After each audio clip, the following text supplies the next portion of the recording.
Hello guys! Hello! This is for Pisces. Welcome dito Pisces sa aking channel. Kapalaran 888. Welcome guys.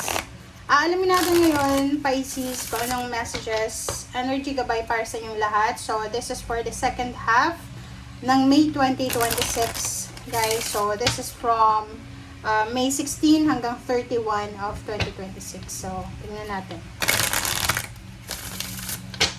May 16 to 31.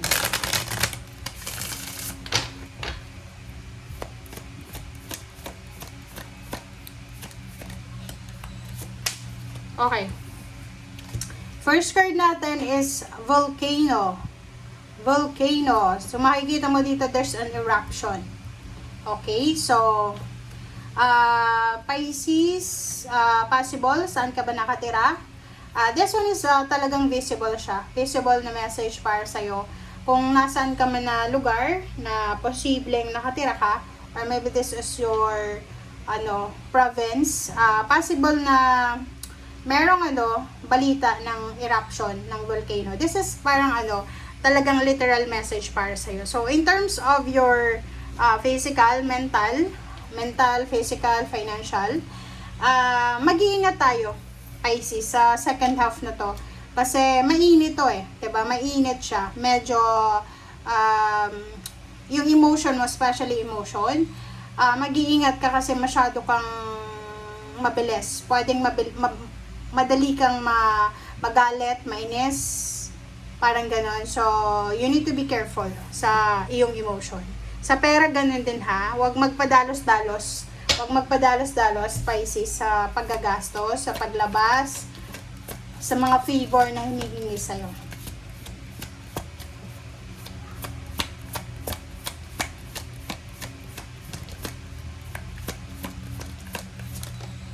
Okay. Vision. So, eto naman ay para doon sa mga Pisces na nakatira kayo sa disyerto, nasa Middle East, or nasaan man kayong mainit na lugar na nakatira. Sinasabi ng baraha sa'yo dito na mag-iingat tayo. Okay, yun lang. Sinasabi ng baraha. You need to be careful.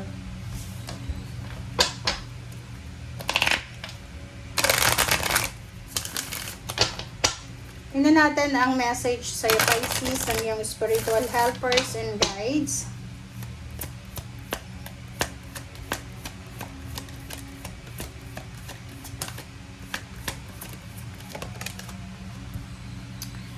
This is purity.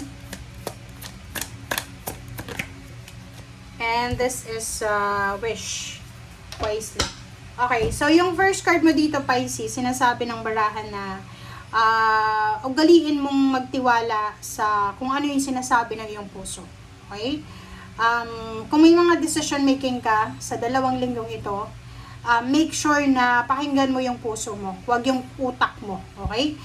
Or pwede mo din pakinggan yung utak mo, but make sure na kumbaga timbangin mo siya between your heart and your isip. Okay? Sinasabi ng baraha sa'yo na kung may mga katanungan ka sa 2 linggong ito, marami kang katanungan sa buhay mo, sinasabi ng baraha na kapain mo lang yung puso mo. Tanungin mo yung sarili mo na, like for example, magmamatter ba yan 5 years from now or ganito kanya. So, kailangan mong mag-isip, pag-isipang mabuti. Okay, and another is wish wisely. Itong wish wisely na to, sinasabi ng baraha sa'yo dito na huwag tayong magwe-wish ng mga bagay-bagay na hindi tayo sigurado. Okay? Manifestation is open sa lahat ng tao. Lahat ng tao may kakayahan mag-manifest, makuha yung gusto. But depende yun sa kung paano, ano yung laman ng puso at isip natin. So, sa iyo, Pisces, sinasabi ng barahan na maging practical ka sa kung ano yung mga ginagawa mo sa ngayon. Okay? Okay, let's check. This is the third deck.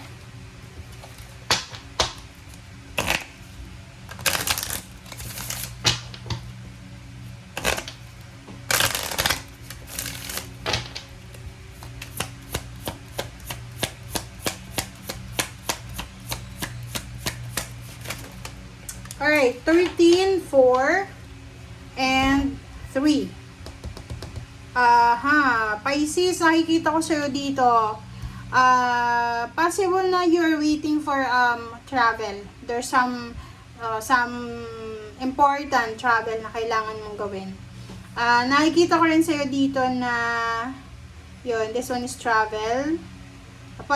May bala ka bang bumili ng sasakyan or bumili ng plane ticket, ng bus ticket, or kano pa man.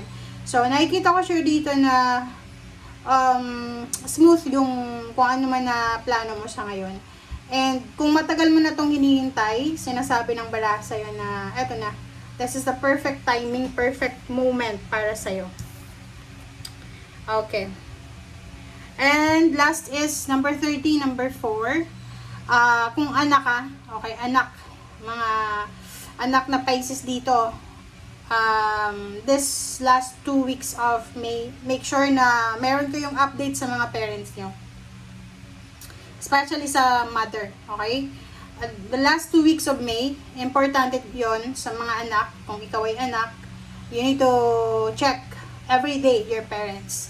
And if ikaw naman ay parents, mother or father kayo, sinasabi ng baraha sa'yo dito na kailangan nyong i-check din yung mga anak nyo. Okay? Kasi sa baraha mo, sinasabi na may mga possible na problema siguro yung anak nyo o yung magulang na kailangan na i-monitor siya.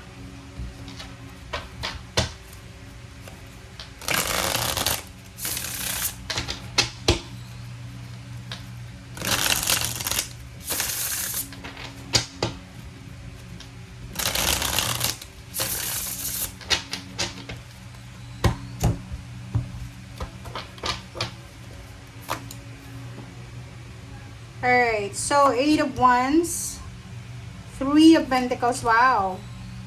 Hierophant, ang ganda ng barahan nyo guys. 5 of Swords, and the last card natin dito sa first part is 6 of Wands. Ang ganda ng baraha mo, Pisces.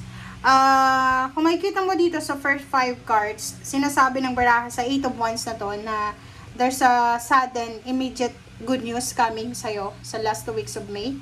So, etong balitang ito is all about money, pagkakakitaan. So, ang galing naman. Congratulations sa inyong lahat. Kasi, sinasabi ng barahan na to, okay, tingnan nyo guys. This is a good news, sudden siya. Napakabilis ng balita na pwedeng magdala sa'yo ng financial success. Ang balitang ito ay pwedeng magdala sa'yo ng kaperahan, source of income. It's either napakabilis na planong pagnenegosyo, pakikipag-collaborate, and the Hierophant is here. Maybe isang napakabilis na tulong ang darating sa'yo, or pwedeng may mga tao dyan na hihingi ng tulong sa'yo. So, depende yan. And the last 2 cards natin is 5 of Swords. Last 2 cards sa first part. 5 of Swords and then 6 of Wands. So, dito sinasabi ng baraha sa'yo na isang isang plano sa buhay, goals, pangarap.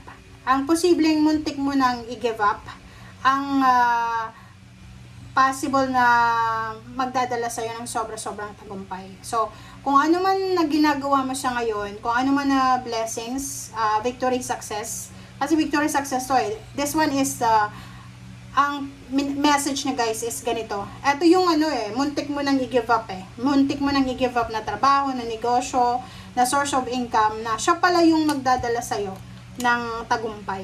Okay? So, unexpected siya. Yung hindi mo inaasahan na source of income, like yung hobbies mo lang, diba? Like, for example, may hobbies ka lang. And then, yung iba, ang hobby nila is motorcycle or pwedeng mga bisikleta. Tapos, naisipan nilang magbenta ng mga materyales para sa bisikleta, ganyan. And hindi nila alam na yun pala yung magdadala sa kanila ng swerte. Alright?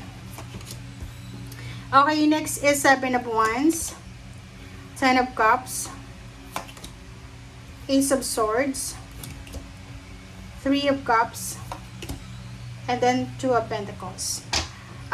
Sa 7 of Wands na to, sinasabi ng baraha sa'yo dito, Pisces, na importante na sa last 2 weeks na to ng May, kailangan mong proteksyonan ang iyong pamilya.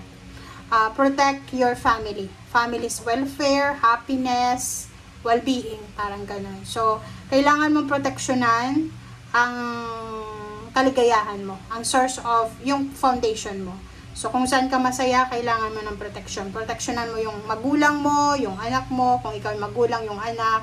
Basta proteksyonan nyo yung 10 of cups nyo. Yung proteksyonan nyo sa 2 linggong ito, yung source ng kaligayahan nyo. Okay, Ace of Swords, and then 3 of Cups, tapos 2 of Pentacles. Ang nakikita ko sa'yo dito, meron ditong Pisces na makakatanggap ka ng isang napakagandang balita.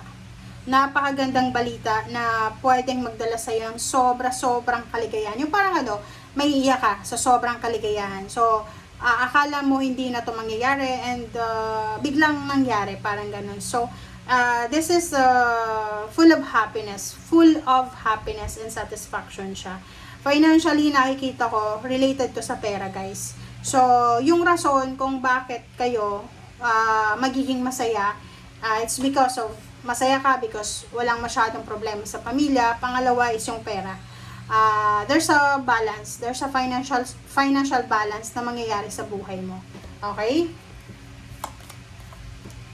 Okay, 6 of Cups, 6 of Swords, 4 of Pentacles, and then Page of Swords. So, dito sa 4 cards na yan, sinasabi ng bara sa'yo dito na may mga past habits kayo, hobbies, unhealthy or healthy man siya.